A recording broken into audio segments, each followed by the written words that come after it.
Hello everyone, today we're going to be solving some puzzles to improve our chess. So the first one here, white has just played knight to b1 and is attacking a rook. An obvious move looks like rook a1 and pinning this knight. He has only one option to defend it, that is king to c1. And then what can be a move? Now if you try to play d2 and deflect this king, after king takes d2, rook takes b1, rook and bishop versus a rook and pawn won't be a winning advantage. So we'll try to push this pawn without it being captured. For that we need this bishop to control this square. We can play king to b3, our bishop is defended with the rook, and we're threatening to play d2 and take this knight. But what if he gives check? Then our bishop just blockades our king, and I think so this should be the correct answer to this problem. Let's play a1. Okay, it goes king to c1. Now we play king to b3. Goes rook to b5. Now we play bishop to b4. And if he takes, we just take. And we'll be able to stop this pawn. And we'll have this pawn. If these two pawns were not on the board, this could even be a draw. But for now, these two pawns are on the board, so it will be a win for black. Moving on to the next puzzle. It's white to play here, and white has a rook and knight versus black's rook and pawn. Now, this would have been a draw, but black's king is pushed to the edge of the board and can be a win for white. So let's think. If we get a king and try to checkmate him, then he will give a check. If we move king to c6, then if he gives a check, we can get this, and we are threatening rook to b5. Capturing this pawn might also be an option, but there is a faster way to win. So let's play king to c6. Okay, he gives a check. We play knight to c5. If he takes, we just take. And now we'll just threaten the mating one. If he blocks it, we're just going to play rook here. And then if he moves his king back, it's just a checkmate. And if he tries to push his pawn, we just wait for some moves. After he runs out of moves, then it'll be a checkmate. Moving on to the next one. Here white's king is in the center. Black's king has also lost its pawns in front of it. And let's see who attacks first. White can play knight into h7 and double check the king. So we need to act fast. We can play rook f7 and stop the check and also pin this knight. We still can play knight h7. He can't take a knight because there's a pin. If we play knight to c2 check, then after king to d2, and if we try to capture this rook, then white will take our rook.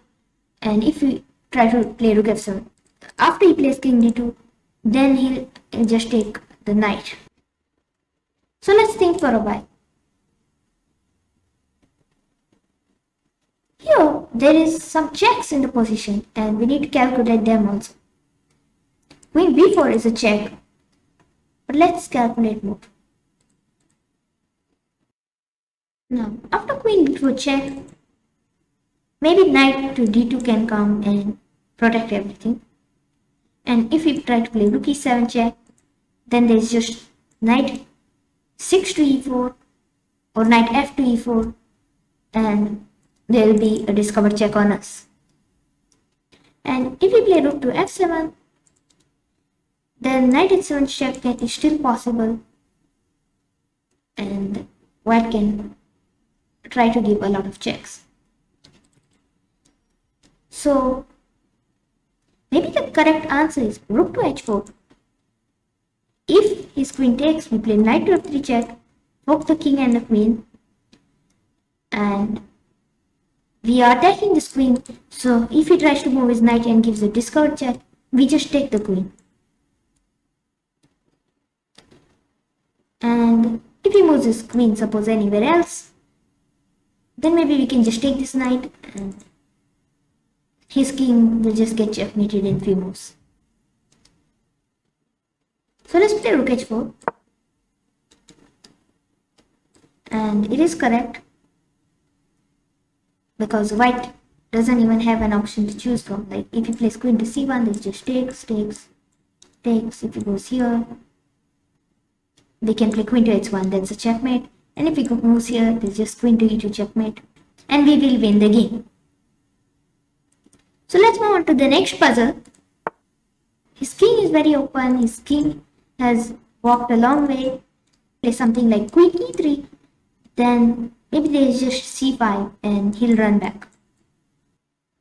But there's another check we need to calculate. Knight to d5. Knight to d5. After knight to d5, if he moves to a5, then he's just coming more in outside, and we can play b4, king a4. Knight to c3 is just a checkmate after that.